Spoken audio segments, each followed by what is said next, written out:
And hi there, ladies and gentlemen out there in internet land. It is Sunday night. That means it's Benchley night. Oh, the excitement. Oh, the frolicking that has been going on here. Here comes Charbonneau to frolic with us. Charbonneau, come here. Come on, buddy. Yeah. Charbonneau's had a nice day outside, lolling around with his buddy Breeze.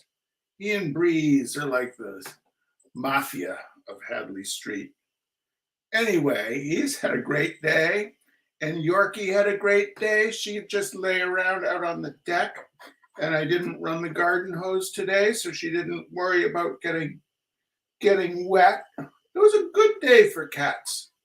We have a little song about that. It's called Good Day for Cats. And the cats are having, as I said, a good day. I'm getting very excited and sticking their butts in my face. That is Charbonneau's favorite thing to do. Anyway, it's great to have you all here, ladies and gentlemen, and hopefully I'll be able to balance Charbs as I read to you this evening. It is, as I said, Benchley night, and today's beneficiary, the liberal snowplowing do-gooder beneficiary, is MountainTrue down in North Carolina, who are doing great things to try to save the American ash tree from the emerald ash borer. And I know my sister, my late sister Elizabeth, would be very, very happy. Well, she'd be very pessimistic, but she would be happy that there are people trying to do good things to save the ash trees. And we raised about $185. That's, as I say, better than a kick in the pants. And I'm thrilled as ever that you are here watching this. Let's see, a few comments have come in. Hi, Catherine Fisher. Hi, Tony Ulick. Hi, John Wilhelm. Hi, Facebook user. No alert. That must be, I'm betting that's Martha Rowley. And we are going to go and thank the people who donated to the Liberal Snowplowing Do-Gooder Fund tonight. So first off, the unidentified Unglet McCann would like to give a shout out to Ms. Terry Hudson, to Mr. Bill Stevens. Bill Stevens, ladies and gentlemen, he's head of the local Rotary here in Bellows Falls. And Charbonneau is very interested in the keyboard. Down, Charles. Anyway, Bill Stevens is a guy who impresses the hell out of me. He's quiet about what he does, but he works constantly for bettering the community. And he had a few bucks to toss to helping save ash trees as well. Thank you, Bill Stevens. Oops. Let's do that again.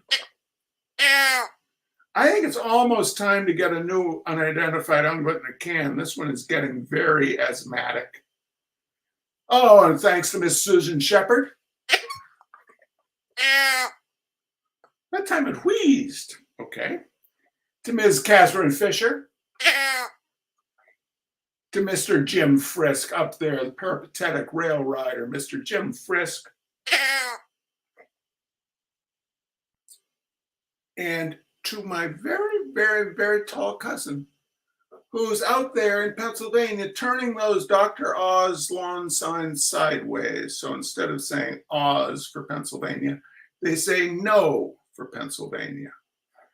My very, very tall cousin, Mr. Nat Hunter, and his excellent wife, Elise, and their little dog, Ginger. Thank you all for being here tonight. All right, How to Get Things Done by Robert Benchley. A great many people have come up to me and asked me how I managed to get so much work done and still keep looking so dissipated. My answer is, don't you wish you knew?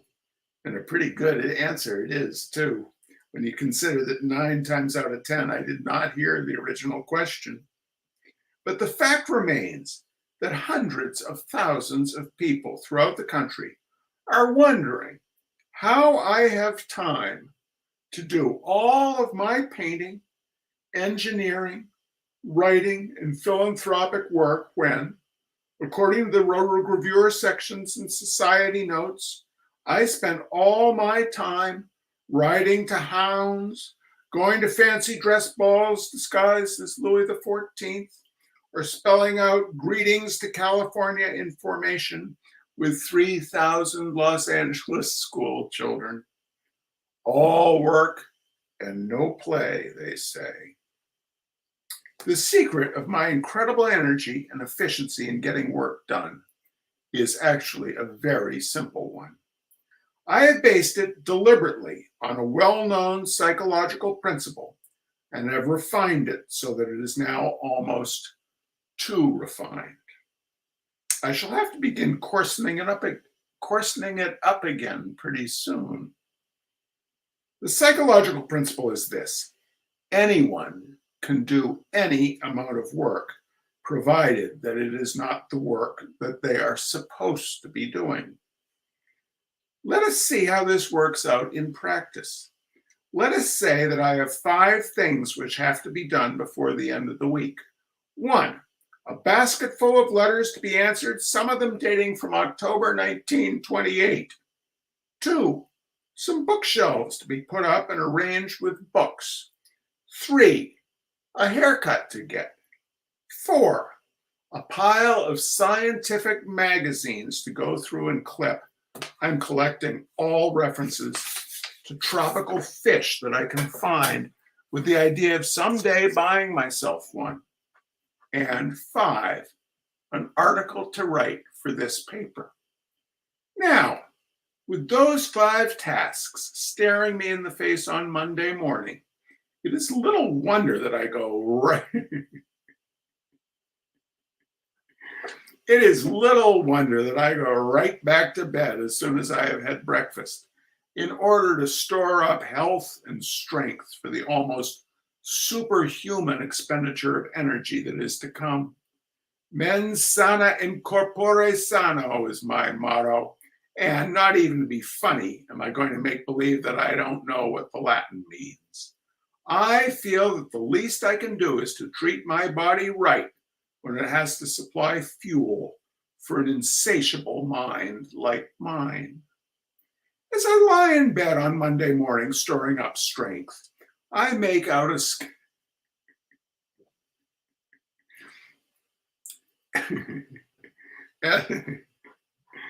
As I lie in bed on Monday morning storing up strength, I make out a schedule. What do I have to do first, I ask myself.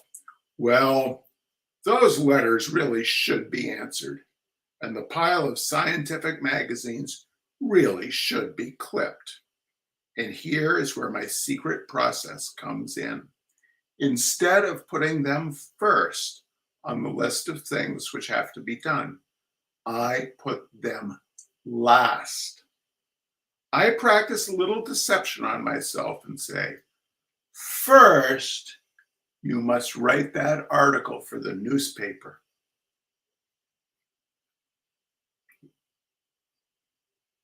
I even say this out loud, being careful that nobody hears me. Otherwise, they would keep me in bed.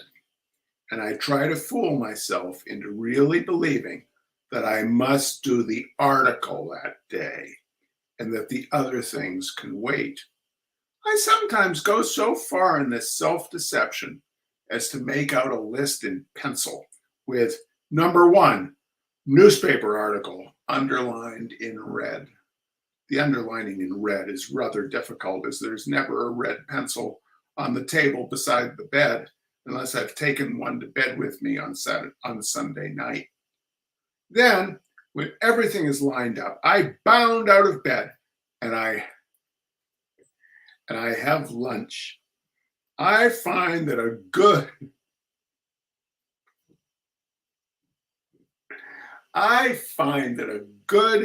heavy lunch with some sort of glutinous dessert is good preparation for the day's work, as it keeps one from getting nervous and excitable. We workers must keep cool and calm. Otherwise, we would just throw away our time in jumping about and fidgeting. I then seat myself at my desk with my typewriter before me, and I sharpen 5 pencils. The sharp pencils are for poking holes in the desk blotter, and a pencil has to be pretty sharp to do that. I find that I can't get more than 6 holes out of 1 pencil. Following this, I say to myself, again, out loud if possible, "Now, old man, get at that article." Gradually, my scheme begins to work. My eye catches the pile of magazines, which I have artfully placed on a nearby table beforehand. I write my name and address at the top of the sheet of paper in the typewriter, and then I sink back.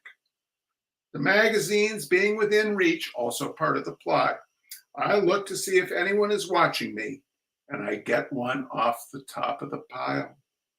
Hello, what's this? In the very first one is an article by Dr. William Beebe, illustrated by horrifying photographs. Pushing my chair away from my desk, I am soon hard at work clipping. One of the interesting things about the Argophilius, or the silver hatchet fish, I find, is that it has eyes in its wrists. I would have been sufficiently surprised just to find out that fish had wrists. But to learn that it has eyes in them is a discovery so astounding that I am hardly able to cut out the picture. What a lot one learns simply by thumbing through the illustrated weeklies. It is hard work, though, and many a weaker spirit would give it up half done. But when there is something else of quote-unquote more importance to be finished, you see, I still keep up the deception, letting myself go on thinking that the newspaper article is of more importance. No work is too hard or too onerous to keep one busy. Thus, before the afternoon is half over, I have gone through the scientific magazines and have a neat pile of clippings, including one of a viperfish, which I wish you could see. You would die laughing. Then it is back to the grind of the newspaper article. This time, I get as far as the title, which I write down with considerable satisfaction until I find that I've misspelled one word terribly, so that the whole sheet of paper has to come out and a fresh one be inserted. As I am doing this, my eye catches the basket of letters. Now, if there is one thing I hate to do, and there is, you may be sure, it is to write letters. But somehow, with the magazine article before me, waiting to be done, I am seized with an epistolatory fervor that amounts to almost a craving. And I slyly sneak the first of the unanswered letters out of the basket. I figured out in my mind that I will get more into the swing of writing the article if I practice a little on a few letters. The first one, anyway, I really must answer. True, it's from a friend in Antwerp asking me to look him up when I'm in Europe in the summer of 1929, but I owe something to politeness after all. So instead of putting a fresh sheet of copy paper into the typewriter, I slip in one of my handsome bits of personal stationery, and I dash off a note to my friend in Antwerp.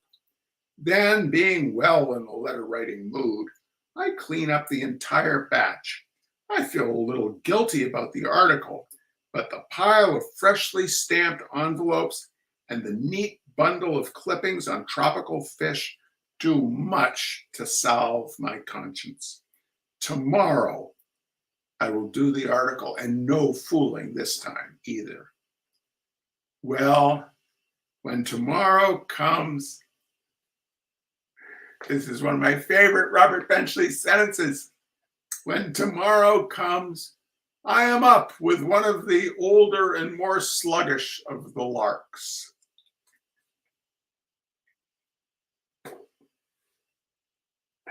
I love that. A fresh sheet of copy paper in the machine, and my name and address neatly printed at the top, and all before 11 a.m. A human dynamo is the name I think up for myself. I have decided to write something about snake charming, and I'm already more than satisfied with my title, These Snake Charming People. But in order to write about snake charming, one has to know a little about its history. And where should one go to find history but to a book? Maybe in that pile of books in the corner is one on snake charming. Nobody could point the finger of scorn at me if I went over to those books for the avowed purpose of research work for the matter at hand. No writer could be supposed to carry all that information in their head. So, with a perfectly clear conscience, I leave my desk for a few minutes and I begin glancing over the titles of the books. Of course, it is difficult to find any book, much less one on snake charming, in a pile which has been standing in the corner for weeks. What really is needed for them is to be on a shelf where their titles will be visible at a glance. And there is the shelf standing beside the pile of books. It seems almost like a divine command written in the sky. If you want to finish that article, first put up the shelf and arrange the books on it. Nothing could be clearer or more logical. In order to put up the shelf, the laws of physics have decreed that there must be nails, a hammer, and some sort of brackets to hold it up on the wall. You can't just wet a shelf. You can't just wet a shelf and stick it up there with your tongue. And as there are no nails or brackets in the house, or if there are, they are probably hidden somewhere, the next thing to do is put on my hat and go out to buy them. Much as it disturbs me to put off the actual start of the article, I feel that I am doing only what is in the line of duty to put on my hat and go out and buy nails and brackets. And as I put on my hat, I realize to my chagrin that I need a haircut badly. I can kill two birds with one stone, or at least with two, and stop at the barber's on the way back. I will feel all the more like writing after a turn in the fresh air. Any doctor will tell you that.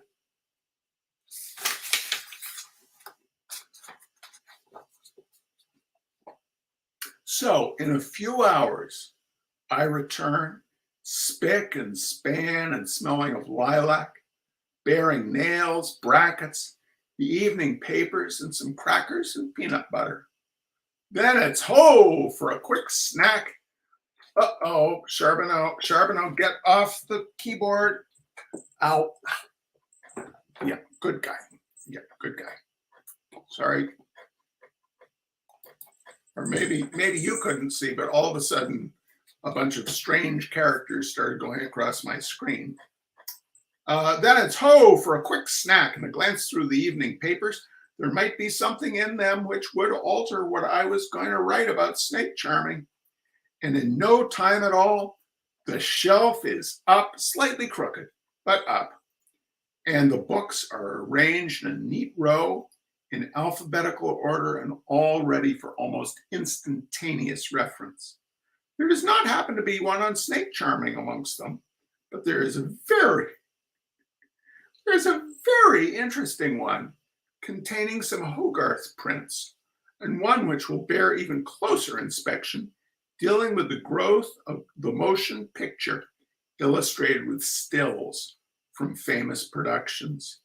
A really remarkable industry, the motion pictures. I might want to write an article on it sometime. Not today, probably, for it is 6 o'clock, and there is still the one on snake charming to finish up first. Tomorrow morning, sharp. Yes, sir. And so you see, in 2 days, I have done 4 of the things I had to do, simply by making believe that it was the 5th that I must do. And the next day, I fix up something else, like taking down the bookshelf and putting it somewhere else that I have to do. And then I get the 5th one done. The only trouble is that at this rate, I will soon run out of things to do and will be forced to get at that newspaper article the first thing on Monday morning. All right, ladies and gentlemen. All right, thank you for joining us. Thank you so much. You take good care. You take good care, and we'll see you next week. Might have a little Thurber next week. Might have another Benchley. Don't know. Let me know what you'd like. And you take it easy and stay safe. All right. Bye-bye, everybody.